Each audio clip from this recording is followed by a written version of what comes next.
Hello, Forever World. We're back and we're really excited about 2022. We have so much to talk to you about. And of course, I have this fine looking man with me here today. So we're talking about sales and marketing today. You know that. And so it's going to be super motivated and exciting, right, Mr. Aiden? I hope so. All right, Aiden O'Hara with me today. And Aiden, did you get a chance to catch my New Year's message the other day? I did, and I thought, well, of course I'm going to say this, right? But I thought it was absolutely brilliant. I really enjoyed it. I thought it hit the mark, and it gave us some specifics to follow. That's what I loved about it. I walked away from it, and I think you did a great job. And Okay, you get a raise. Ah, thanks, man. Thanks, man. And the way that you remembered all of that was incredible. Didn't he? I know that you agree that he did a good job. In fact, throw some comments down there and let's have a look. Move on now. What did I say? Here's the test. You said hello to everybody. You said that they'd had a really good year. But I do remember, honestly, I do remember those 5 areas of focus that you've asked us as a company to focus on. Things that he wants us to work on globally. And of course, Greg didn't just come up with those ideas himself. You know, he talked to a lot of people, made some observations, learned some things, brought them to what we call our executive management team, and he came up with that 5 list. And what are those 5 things? Okay, Here's the test. I've been doing my homework. The first thing that you mentioned is getting together. And how does that how do we as a sales and marketing team help with that? Well, the first thing is, you remember when the pandemic first kicked off and you talked about how it seemed like the world has moved back to what Forever has always been. An opportunity at the kitchen table. Absolutely. A chance for us to be face-to-face with people. And if we can't be face-to-face to people, like you said in your message, a screen will work. And you've heard people getting frustrated with that, but I understand that. It's so good to be face-to-face, in person, but when we can't, we've seen it work, right? Absolutely. I mean, unbelievably, the results have been great. So we got to get together. We got to keep getting together, whether together or on screen, right? Right. Activity. It's all about activity and pushing things forward. And also, we're doing everything we can, and Nick, you've heard from, and he's doing a lot to bring us together via our great events. So that's the first thing from a sales and marketing point of view is continue creating activity in your business, putting yourself in front of people, whether that's safely in person or whether that's via the screen. And we know the screen is frustrating, but please keep pushing, get on it. And as a company, like you asked us to, we're doubling down on our efforts. We're just building a new a new studio right here at the home office so we can put out great video content for you. We're looking about how to make our content more effective, a little bit shorter probably, and make sure that you have all the tools that you need to succeed. The second thing, communication.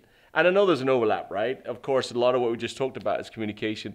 There is an overlap, but we're also working on ways that we can help you communicate more effectively with us as a company, with your downlines, and with your cross lines, because we know it's vitally important that we share what we've learned and best practice. So there'll be a big drive on communication you talked about. What's the third thing?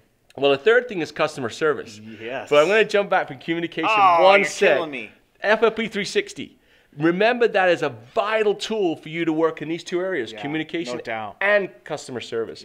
Because you'll know who to talk to and you know what to talk to them about. So if you don't have FLP 360, get a hold of it, because you can look through that. I don't mind if you're a supervisor or if you're a triple diamond manager.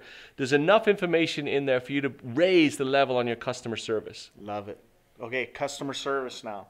What are we going to do? Well, one of the first things is we as a company are going to audit our customer service globally. And how do we do that? We've invited our country managers and select distributors around the world to follow the whole pattern of becoming an FBO, ordering product, how you interact with the company, and telling us true feedback of how we can improve. One of the first things we learned, the opening hours of our call centers weren't right. They didn't match your lives. We found out that some of them were closing at lunchtime when you were available. That's just one tiny thing that we're making an adjustment on right now.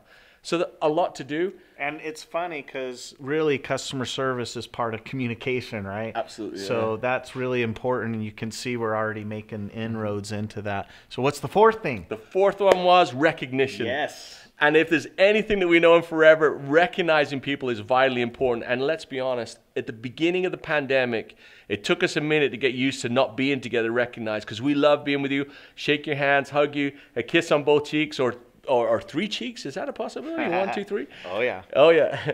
And we know that we had to learn a few things, and we did a great job catching up, but now we're going to formalize some great ways that we recognize you from a remote if we need to, or also bring you together, like we said, safely. But not only that, but look at ways in which we can enhance the marketing plan to recognize your great efforts. Things like our amazing trip to Abu Dhabi, how that we've managed to navigate through COVID and you'll be able to travel the world. And you announced Bali.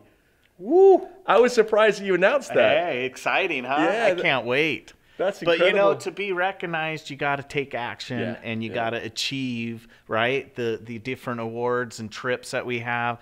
And to do that, you got to get over the challenges that are confronting all of us. So what's the fifth one? The fifth one is my favorite. The one you always talk about. Fix it and move on. Yes, sir. Too often we get stuck in the little things that just take the mojo, take the motivation out of what we do. So as a company, Greg has asked us to be looking at ways to fix it, whether it's a marketing plan problem. Maybe it's a product not in the right place. Maybe it's a mistake that was made. Maybe it's an interaction that went wrong. Whatever it is, we're committed to be fixing it and moving on, and we ask you to do the same. Absolutely. Now, those are things that we're trying to work on as a company. Doesn't mean that the FBO stops working, right? They got to keep working too. So now we got to shift over and talk a little bit about, as an FBO, what do I need to be focused on in 2022? I want to go to Bali. I want to go on EMR, Cancun. I want to be at these places. What do I need to do to push my business forward in 2022? Well, like you always told us, mate, and I know that you guys are going to be a little disappointed with hearing these same 5 things over and over and over again, but it's so important. There is no other way to be successful in the business. Use the product, share the product, sponsor people, 4 case credits every month, and go for every incentive. The list is that simple. We've seen it work everywhere across the globe, and it will continue to in 2022. But it is the simple things that get us to the end goal. That's what we got to be focused on. Thank you for all your efforts. Thanks to everyone, the country managers, the staff, everybody around the world that's helping you as an FBO become successful and forever. We know 2022 can be your best year ever and forever. Come on, together, let's do it.